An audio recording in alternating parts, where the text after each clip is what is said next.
Good morning, everyone. We're continuing here in the Hilchos KASHRUS, the laws of KASHRUS, keeping kosher, and we're in the Akdama, the introduction by Rabbi Forrest, to explain to us the imperativeness of understanding why it is that we are keeping the laws of KASHRUS. What does it really have to do with us? And he explained yesterday the idea that eating the wrong food is metamte mesalev. It ends up not just impurifying a person's heart, but it will actually be metamtem, it will seal off the person's heart from being able to come in contact with things of kedusha, of holiness. Even the words of Torah will be dull to him. Mitzvahs will not be exciting to them. Davening will be something that will be very uninspiring, because the heart, when it's closed off to the world of ruchnias, to the world of spirituality, anything that is spiritual in the world has a very hard time connecting and penetrating. And he explains like this. Let's explain. Ha'adam morkav mi nefesh elokis im guf gashmi. A person is a combination of two totally separate entities. One is a godly soul, and the other is a physical body. V'hanefesh hi chelek elokam mimal. Your nefesh, your soul, which is a portion and a piece of the Rabbi Shalom, he ikar adam, that's the main part of who you really are. Who you are, your essence, your true identity is the Elikah Mimal, is the chelik, the piece of HaKadosh Baruch Hu, the Tselem Elokim, your nefesh, your soul that's inside of you. V'haguf, the body, eno meshamish elokechli lenefesh. The body is only supposed to be a vessel for the soul, in order to allow the soul to accomplish its duties here in this world. It's only through the limbs of one's body, and their actions, can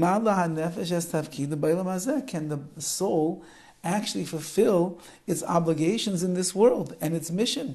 For example, a man has an obligation to put on tefillin in the morning. If you wouldn't have an arm, and you wouldn't have a hand to wrap your tefillin around your arm with, and you would not have had somebody with the eyes to be able to learn up all of the halachas, all the laws, and write the tefillin on the parchment in the right way, and fold it up so carefully and put it inside the boxes that were also made by other people who have the Evri Aguf, who have the physical limbs and the body in this world. So then how would your nefesh, how would your soul, which came into this world to fulfill the mitzvahs of Hashem, how would it be able to do it? It would not be able to. And therefore says Forrest, the body is really a kli, it's really a vesicle, a vehicle. It is a vessel to be able to allow us to fulfill the mitzvahs that our nefesh, that our soul needs to fulfill and wants to. Nimsa she'aguf hu mesharis lenefesh. It comes out then that the body is merely just a mesharis, it's like a servant to the nefesh, to our soul. Lefikach hechreichi she'aguf yikone. Therefore it's necessary that the body is submissive, v'yikafef lenefesh, and it becomes subservient to the nefesh, to the soul. V'lo nefesh leguf. It can't be the other way around, that the nefesh, that the soul becomes subservient to the body. That would be a destruction of the mission of which we are here to do. Kim yikane nefesh leguf, because if the soul is going to be secondary to the body, yachricha haguf lemali ritzonaisav, then the body is going to try to force your neshama, your soul, to fulfill the baseless desires that the body wants. Taivais, uritzonos gufnim, lusty desires, uritzonos, and the will of the body, which is much below and secondary to the will of the nefesh, of the soul. And